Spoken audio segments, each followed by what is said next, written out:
गिरिडीह विधायक सुदेवी कुमार सोनू ने प्रेस वार्ता कर बताया कि गिरिडीह में बंद पड़े सीसीएल के अधीन बनियाडीह का कबरीबाद कोयला खदान में अक्टूबर से उत्पादन शुरू हो जाएगा, जिससे वहां के स्थानीय लोगों को इसका लाभ एक बार फिर मिल सकेगा। उन्होंने कहा कि कबरीबाद कोयला खदान को चालू कराने के लिए उन्होंने एक लंबी लड़ाई लड़ी है। इसके तहत दोनों खदानों को सीटीओ दिलाने के लिए दिल्ली और रांची की कई बार दौड़ लगा रहे हैं और तब जाकर कबरीबाद को सीटीओ मिलने की दिशा में पहल शुरू हो गई है और जल्द ही अक्टूबर माह से कबरीबाद खदान में उत्पादन शुरू हो जाएगा। लेकिन कुछ राजनीति दल के ऐसे भी लोग हैं जिन्हें सीसीएल के बंद पड़े कोयला खदानों की तकनीकी जानकारी नहीं होने के बावजूद कोयला खदान को फिर से शुरू करने के लिए धरना प्रदर्शन दिया जा रहा है। ऐसे दल राजनीतिक स्वार्थ के लिए काम कर रहे हैं, जिनसे उनको परहेज करना चाहिए। उन्होंने कहा कि ऐसे दल कुकुरमुत्ता श्रेणी में आते हैं। ऐसे गंभीर मामले में बिना जानकारी के कूदने से परहेज करना चाहिए। उन्होंने कहा कि कबरीबाद खदान बीते 4 साल और ओपन कास्ट खदान बीते 1 साल से बंद पड़ा है और इसे चालू कराने के लिए कानूनी अड़चनों का सामना करते हुए उनके द्वारा लगातार प्रयास किया जा रहा है। उन्होंने बताया 1980 में आए उच्चतम न्यायालय के एक फैसले के अनुसार खनन एरिया को जंगल इलाके में रहने के कारण केंद्र सरकार के जलवायु परिवर्तन मंत्रालय से एनवायरमेंट क्लियरेंस लेने की जरूरत पड़ती है, जिसे देने में वन एवं पर्यावरण मंत्रालय ने साफ इनकार कर दिया था। लेकिन सुप्रीम कोर्ट के आदेश के अनुरूप खदानों के इतिहास पर की गई एक टिप्पणी के आधार पर फोकस करते हुए लंबे कालखंड से कोयला उत्खनन वाले क्षेत्रों में मामले में तथ्य को जुटाने के आधार पर राज्य वन एवं पर्यावरण मंत्रालय के द्वारा एनवायरमेंट क्लियरेंस मिलने की संभावना बनी है। इतने जद्दोजहद के बाद कुछ दिनों में कबरीबाद खदान का सीटीओ डीएफओ कार्यालय से मिलने की उम्मीद है और अगले अक्टूबर माह तक कबरीबाद खदान में उत्पादन शुरू हो जाएगा। आज की प्रेस वार्ता का सबसे महत्वपूर्ण विषय गिरिडीह जिले की एकमात्र केंद्रीय उपक्रम सीसीएल के संबंध में। सीसीएल बनियाडीह, जिसके अंतर्गत 2 कोलरियाँ आती हैं। पहली कोलरी कबरीबाद और दूसरी कोलरी ओपन कास्ट। आप तमाम लोगों को यह ज्ञात है कि कबरीबाद को लगभग 4 वर्ष, 3.5 से 4 वर्ष हो गए कबरीबाद में उत्पादन ठप हुए और ओपन कास्ट पिछले वर्ष के 31 दिसंबर तक उसका कंसेंट टू ऑपरेट था सीटीओ, जो समाप्त होने के बाद गिरिडीह बनियाडीह क्षेत्र में आने वाली दोनों ही कोलरियों में उत्पादन ठप। यद्यपि यह विषय केंद्र सरकार का है, चूँकि ये केंद्र सरकार के उपक्रम है, लेकिन इन दोनों कोलरियों के अगल बगल में रह रहे लोग, जिनकी आजीविका इन कोलरियों के परिचालन पर निर्भर करती है, निश्चित रूप से एक जनप्रतिनिधि होने के नाते मुझ पर भी यह जवाबदेही आयद होती है कि यदि किन्हीं कारणों से कोलरी के परिचालन में बाधा उत्पन्न हो रही है तो उसका समाधान हम लोग करेंगे।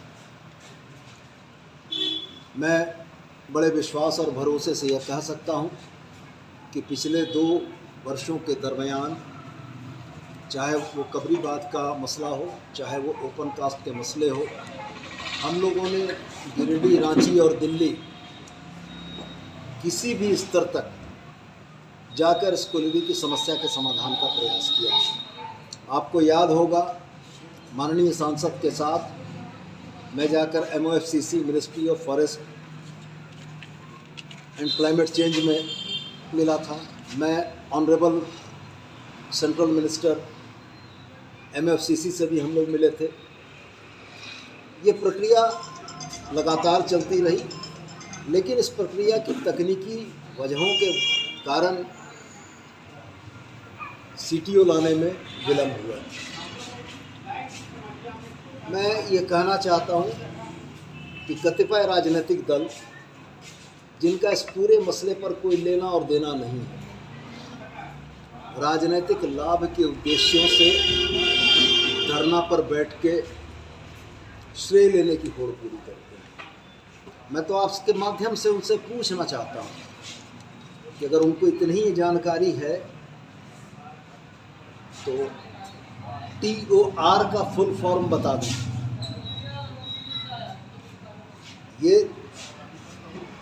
तत्कालिक लाभ लेने की जो मंशा है वो कहीं ना कहीं कोलेरी के कार्यक्रमों को रिग्रेट करती है।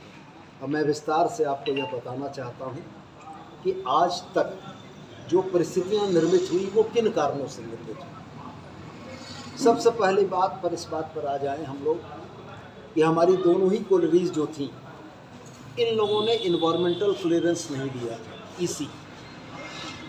ये 1996 के प्रोडक्शन बेस के ऊपर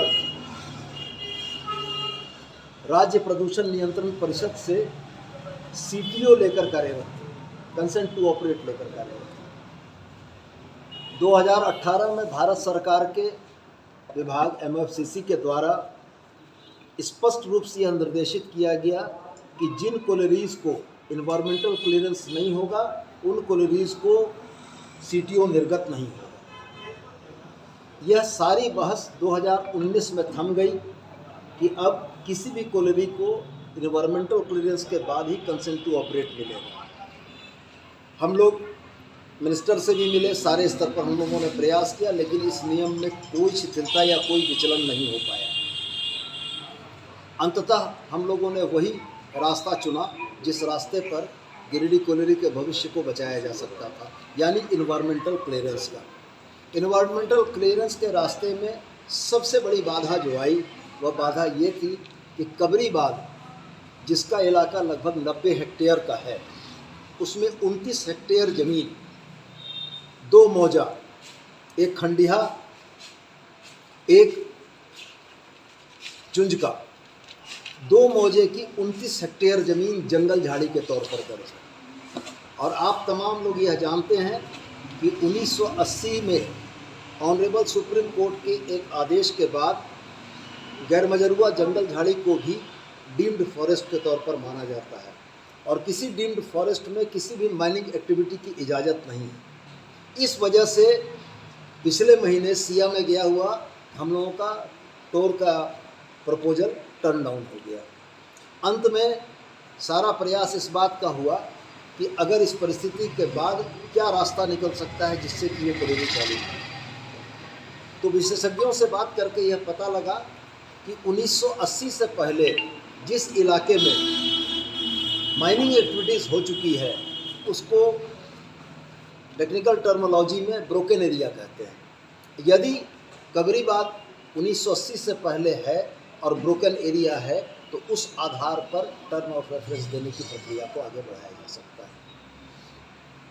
टर्म ऑफ रेफरेंस की इस प्रक्रिया में ब्रोकन एरिया का सर्टिफिकेट डीएफओ टेरिटोरियल से मिलना था। डीएफओ टेरिटोरियल से लगातार बातचीत के क्रम में यह स्थापित हुआ कि सीसीएल को 1980 से पहले वहाँ पर अपने कार्यरत होने का प्रमाण देना पड़ेगा। लगभग 19 पन्नों के दस्तावेज में सीसीएल ने यह तमाम कागजात डीएफओ के समक्ष समर्पित किए। 1980 से पहले प्रोडक्शन का डेटा दिया, पूरा कोलेरी का इतिहास लिखा। और यहाँ बैठे हुए साथियों के माध्यम से मैं ये भी बोलना चाहूँगा कि कोलेरी का इतिहास बहुत कम लोगों को मालूम है। ये one of the oldest mines of Asia है।